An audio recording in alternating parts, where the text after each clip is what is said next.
नमस्कार भैया, अवधि डिजिटल मीडिया में आप सबके स्वागत बा।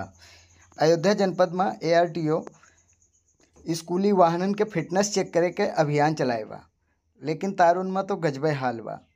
अंधेर नगरी चौपट राजा हिया के स्कूलन में फिटनेस तो छोड़ा, बिना रजिस्ट्रेशन के आप देखें सामने गाड़ी खड़ी है, रजिस्ट्रेशन तक ना एक कम नहीं, जितनी गाड़ी चलती है ये सब दिखाई एक स्कूल के दिखाओ थी, या मैं एक को गाड़ी में रजिस्ट्रेशन ना देखें। फिर दूसर की गाड़ी आई गए, यहू में रजिस्ट्रेशन नंबर ना या में कोनो सहायक बैठा है, न CCTV कैमरा लाग बा, न GPS लाग बा, कोनो भी या फायर सेफ्टी का भी इंतजाम ना।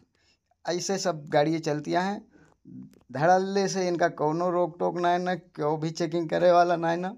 एकदम तारुन चौराहा से सटा हुआ स्कूल है, जैसे गोसाईगंज रोड पे जाइए ये धड़ल्ले से एकदम देखें आप कैसे ये सब गाड़ी चलती हैं और ऐसे कैसे लड़कन के साथे खिलवाड़ की जात बा उनके जान के साथे।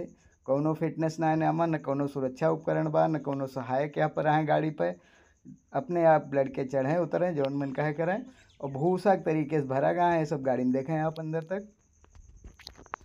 यहाँ पर कोनो भी जिम्मेदार कार्रवाई करे तैयार ना है। स्कूल प्रबंधक कहा था हमारे क्यों कुछ न बिगाड़ पाए, हमारी गाड़ी ऐसे चली है। बहुत बहुत धन्यवाद, आप सब पर राय दें का हो चाहिए।